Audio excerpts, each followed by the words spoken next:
demostró cómo los pacientes que eran intubados en el campo terminaban teniendo una mayor incidencia de neumonía y por lo tanto terminaban muriendo o complicándose por la hipoxemia que producía la neumonía. Sin embargo, es una serie de casos, lo cual le daba solamente un nivel de evidencia 4B. Posteriormente, Murray, en el Journal of Trauma, publica su estudio en el cual encuentra que los pacientes que son intubados en el campo mueren más rápido y mueren con una mayor incidencia de mortalidad que los pacientes que son intubados en el servicio de emergencias. Nuevamente una serie de casos, conclusión, nivel de evidencia 4B. Cooper, en seminarios de cirugía pediátrica del 2001, demuestra cómo no existe ninguna evidencia de que intubar en el campo sea mejor que ventilar con AMBU mientras el paciente es transportado a un centro hospitalario. Nuevamente, nivel de evidencia 4E. Por fin, Grant y sus colaboradores en el año 2003 hacen un estudio prospectivo donde randomizan una serie de pacientes a intubación en el campo versus intubación diferida en el servicio de urgencias y mientras tanto un traslado con bolsa reservorio máscara, y encuentran cómo estos pacientes que son intubados en el campo tienen una mayor morbilidad, mayor incidencia de neumonía, mayor mortalidad y, lo que es más importante en el caso del trauma, mayor tiempo entre el accidente y el acto quirúrgico, que es en últimas el que resuelve el problema. Nivel de evidencia 12.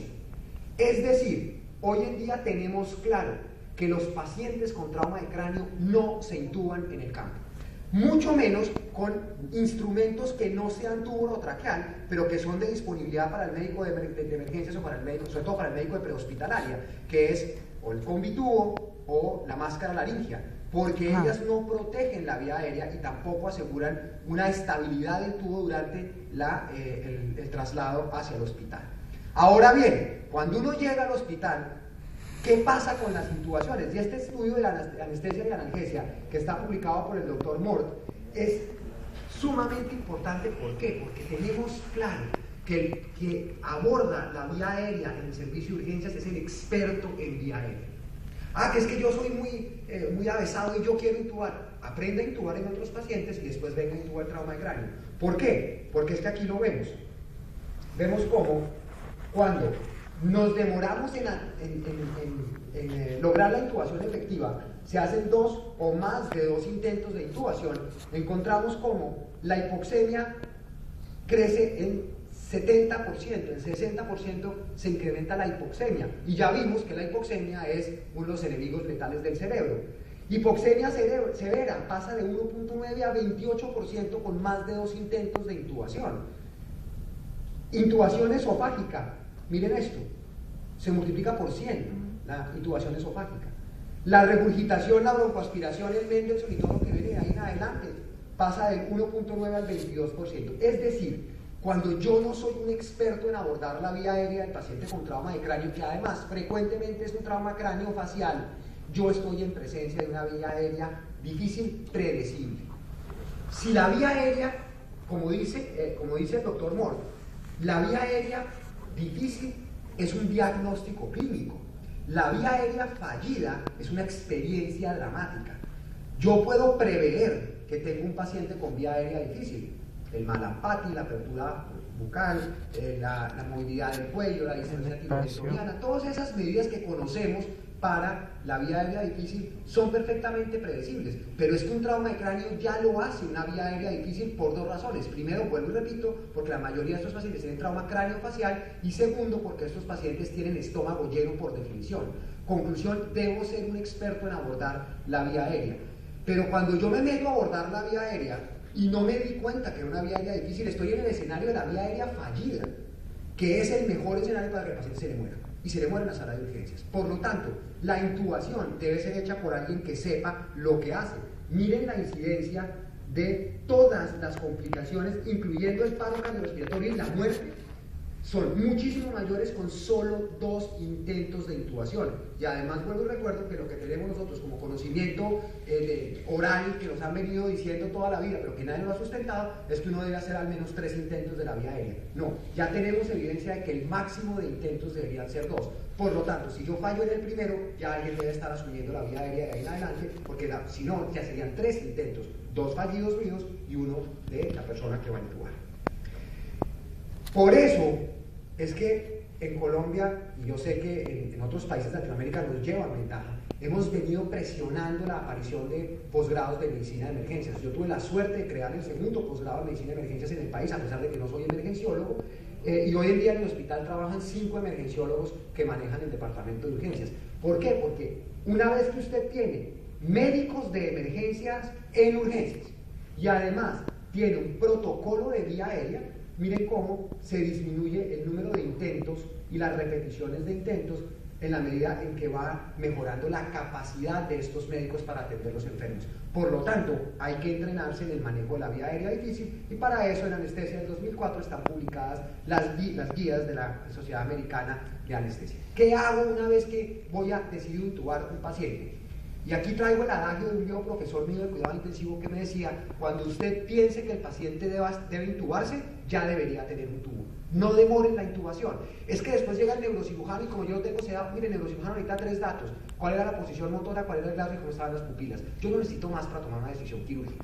Yo no necesito saber si el paciente tenía vadognosia, asomatognosia, no, eso realmente no me aporta nada en el examen. Si usted es un buen médico de emergencias y me dice cómo estaba la actitud motora, las pupilas y el Glasgow, yo con eso tomo decisiones y no necesito nada más.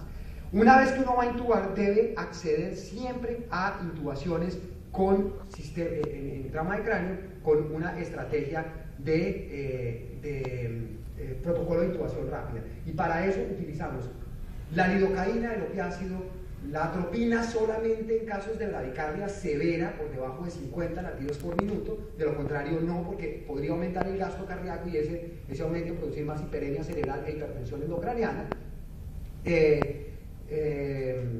Un opiáceo para el dolor, un opiáceo fuerte como el fentanilo, por ejemplo, o el remifentanilo, y una relajación muscular que se puede hacer en el caso del trauma de cráneo con succinilcolina. Claro, yo sé que la succinilcolina puede incrementar la presión intracraniana, es más, puede producir hipercalemia y esa hipercalemia producir un problema de hipertensión endocraniana, pero es mejor tener un relajante muscular que yo puedo acceder a la vía aérea, y si no accedo en 45 segundos ya no tengo relajante muscular, a tener que esperar 3 minutos, 10 minutos o 20 minutos dependiendo del relajante muscular que yo haya utilizado para poder volver a dejar al paciente respirar espontáneamente mientras alguien o yo mismo vuelvo a intentar una nueva abordaje de la vía aérea. Por lo tanto, la succinilcolina sigue siendo útil en la intubación de estos pacientes. Y el anestésico más importante que utilizamos es el etomidato, a pesar de que el etomidato sabemos que es un medicamento que puede producir insuficiencia suprarrenal desde la primera dosis. ¿Cómo ventilar a estos pacientes? Pues lo que tenemos que es ventilarlos recordando que desde el primer día estos pacientes tienen oligoemia cerebral y por lo tanto el CO2 debe ser manejado en normocardia. Miren ustedes este estudio de Kremer que demuestra cómo en pacientes que tenían presión intracraniana normal, en el momento en que yo produzco hipoventilación alveolar y entonces la PCO2 sube, miren cómo la PIC también sube. Sin embargo, la presión tisular de oxígeno se mantiene más o menos dentro del límite de lo aceptable. Cuando yo produzco hipocardia, miren cómo, si bien es cierto, la PIC baja, miren para dónde se va la presión tisular de oxígeno, muy cerca del 20, que es el límite de la ventilación. Por el otro lado, cuando yo tengo hipertensión endocraniana, la hipocardia inmediatamente me mete al paciente en isquemia cerebral y por lo tanto se vuelve absolutamente deleteria y absolutamente negativa para el futuro. Nivel de evidencia 1A, es la única cosa que en las guías del BTF tienen un nivel de evidencia 1A, y es que uno no debe hiperventilar pacientes en las primeras 24 horas del trauma porque si no produce más lesión cerebral. Una vez que se ha abordado la A y la B, viene la C. ¿Qué vamos a hacer con los líquidos? Pues básicamente lo que nos recuerdan los estudios es que los pacientes con trauma de cráneo severo, independientemente que no sean politrauma, se comportan como hipovolémicos y por lo tanto lo primero que debo hacer es repletar el espacio intravascular. La pregunta de oro es ¿con qué repleto el espacio intravascular? Y eso lo vamos a ver en la siguiente conferencia que vamos a ver, que es la de cómo reanimar pacientes en reanimación suspendida.